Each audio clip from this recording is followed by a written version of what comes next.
को कम किया गया। और आपको जान के आश्चर्य होगा कि 4 वर्ष तक जो बोनस तेंदुपत्ता पिकअप करने वाली खासकर महिलाएं होती हैं उनको नहीं दिया गया है। बोनस नहीं दिया गया है गरीबों को, तेंदुपत्ता संग्राहकों को। आप सोच के देखिए। और कारण रहा कि विगत 5 वर्षों में 2017 से लगभग 21 तक 4 लाख बोरी संग्रहण कम हुआ है। जितना कलेक्शन होता था उसमें बहुत बड़ा डाउनफॉल है। 4 लाख बोरी कम हुआ है।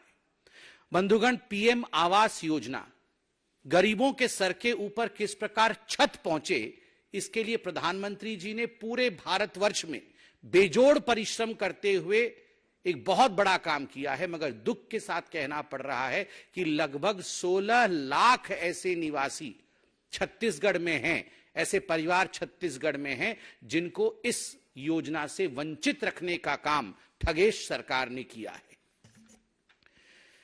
धर्मांतरण विरोधी विधेयक, ये जो एंटी कन्वर्शन बिल छत्तीसगढ़ में भारतीय जनता पार्टी की सरकार लाई थी, उसका मुख्य उद्देश्य कोई सौहार्द बिगाड़ना नहीं था। उसका कोई उद्देश्य सौहार्द बिगाड़ने का नहीं था।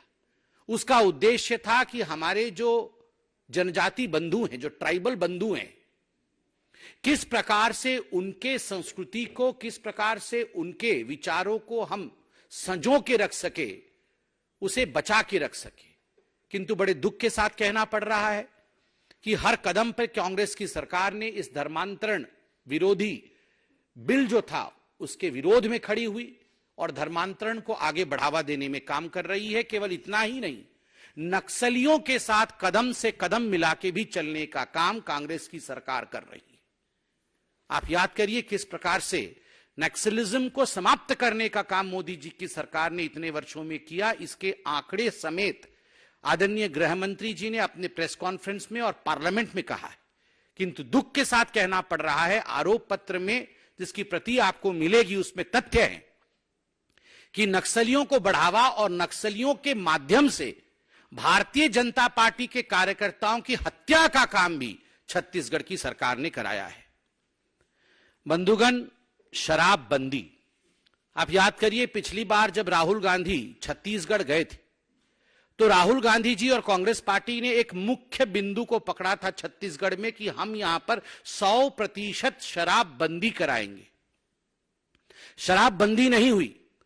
शराब के नाम पर, नकली शराब के नाम पर, डोर स्टेप शराब डिलीवरी के नाम पे 2161 करोड़ का घोटाला हुआ, जैसे दिल्ली में हुआ। और तो और संजय जी, आम आदमी पार्टी वालों ने एक प्रेस कॉन्फ्रेंस किया था और वो भूपेश बघेल जी को अरेस्ट करने की बात कर रहे थे कि इनको अरेस्ट करो, ये बहुत बड़े शराब माफिया हैं। आप सोचिए, सबसे बड़ा माफिया जब कह रहा है कि वो भी डॉन है, तो ये कितने बड़े डॉन होंगे आप सोचिए जरा। जब आम आदमी पार्टी वाले बोल रहे हैं कि ये हमसे आगे निकल गए हैं शराब घोटाले में और भूपेश बघेल जी अरेस्ट होने चाहिए, तो 2161 करोड़ का शराब घोटाला। आप सभी गणमान्य पत्रकार बंधु हैं और कई वर्षों से आप इस प्रोफेशन में हैं। एक विषय आप सब मानेंगे कि विगत 15 वर्ष, ये कांग्रेस के 5 वर्ष काट दीजिए, छत्तीसगढ़ के विगत 15 वर्ष अगर पूरे हिंदुस्तान में किसी एक विषय को लेकर चर्चा होती थी, कीर्तिमान होता था, तो वो PDS, public distribution scheme, PDS scheme को लेकर होता था। कि धान और चावल की जो डिस्ट्रीब्यूशन होती थी वो इस प्रकार से होता था कि उसका उदाहरण पूरे हिंदुस्तान में दिया जाता था। आज मुझे बड़े दुख के साथ कहना पड़ रहा है कि इस पीडीएस स्कीम में एक धब्बा लगाने का काम, सेंध मारने का काम ठगेश सरकार ने छत्तीसगढ़ में किया है और लगभग 600 करोड़ रुपए का घोटाला पीडीएस स्कैम में किया है। ये सारे तथ्य सीएजी के रिपोर्ट में भी है और हमारे घोटाले पत्र में एक एक डिटेल्स है। समय कम होने के कारण मैं केवल मुख्य बिंदु बता रहा हूं। और इतना ही नहीं, किस प्रकार आप देखिए कोरोना का काल आया, उसमें भी इन्होंने विपत्ति में किस प्रकार से फायदा उठाया जाए, आपदा में किस प्रकार से फायदा उठाया जाए, इसका भी फायदा उठाते हुए जो चावल प्रधानमंत्री नरेंद्र मोदी जी ने गरीबों के लिए छत्तीसगढ़ भेजा, उसमें 5000 करोड़ रुपए का घोटाला हुआ है। 5000 करोड़ रुपए का। सरकारी नौकरी नीलाम होती है। चेयरमैन टामन सोनवानी जी हैं और टामन सोनवानी जी के बेटे समेत कई कांग्रेस नेता के रिश्तेदार आज चेयरमैन बन के बैठे हुए हैं सरकारी नौकरी। आप सोच के देखिए, केवल इतना ही नहीं, ऑनलाइन सट्टा, इसका संरक्षण करने का काम कांग्रेस की सरकार ने किया है। राहुल गांधी जी, ऑनलाइन सट्टा, ये ऑनलाइन सट्टा को संरक्षण देने के कारण लगभग 50 लाख ऐसे लोग हैं जो इसके चपेटे में आए छत्तीसगढ़ में, उनका पैसा डूबा और कुल मिलाकर के लगभग 5,000 करोड़ रुपए का गबन इस ऑनलाइन सट्टे के माध्यम से हुआ। आप सबके अखबारों ने, आप सबके चैनलों ने इसे दिखाया है। छत्तीसगढ़ एक मिनरल रिच स्टेट है। स्वाभाविक रूप से वहां पर जिस प्रकार की अनियमितता मिनरल्स को लेकर हुआ है और खास करके कोयला कारोबार में हुआ है, कोयला कारोबार में 25 रुपए प्रति टन की उगाही, 1 टन पे 25 रुपए की उगाही, और इस कारण से लगभग 2,000 करोड़ रुपए का घोटाला कोयले को लेकर छत्तीसगढ़ में ठगेश सरकार ने किया है। वन क्षेत्र बहुत बड़ा है छत्तीसगढ़ में। वन विभाग के 33 टेंडर में अनियमितता हुई है और इसके कारण जो हमने अखबार में पढ़ा है, सीएजी की रिपोर्ट में आई है, 4,000 करोड़ रुपए का लूट हुआ है। मुझे तो बोलते हुए भी यहां हिसाब रखना पड़ रहा है, 5,000, 5,000, 4,000, 6,000, 5,000, कितने कितने हजारों करोड़ लूट जा रहे हैं। और जो गुड़ और चना वितरण का घोटाला हुआ है, उसके विषय में भी आप जानते हैं। सबसे बड़ी बात है, मैंने खनन के विषय में कहा, जो प्रदेशाध्यक्ष हैं कांग्रेस पार्टी के, जिनका नाम मोहन मरकाम है, खुद मोहन मरकाम ने माना है और यह आज विदित है वहां पर छत्तीसगढ़ में, बच्चा बच्चा जानता है कि डिस्ट्रिक्ट मिनरल फंड में उन्होंने घोटाला करके किस प्रकार 7 करोड़ रुपए कमाए हैं। इस विषय में छत्तीसगढ़ के हर अखबार में सुर्खियां थी। मोहन मरकाम जो अध्यक्ष हैं कांग्रेस के। शिक्षक एक बहुत महत्वपूर्ण पद होता है। शिक्षकों के लिए कई विषय इन 360 वादों में राहुल गांधी ने छत्तीसगढ़ में किया था। राहुल गांधी जी, मैं आज पूछना चाहता हूं आपसे कि शिक्षकों की भर्ती और खास करके शिक्षकों के ट्रांसफर को लेकर किस प्रकार का गबन का काम छत्तीसगढ़ में चल रहा है, जिसमें लगभग 20,000 शिक्षकों से करोड़ों रुपए वसूल किए गए हैं कि आपको ट्रांसफर कराया जाएगा, आपकी भर्ती कराई जाएगी।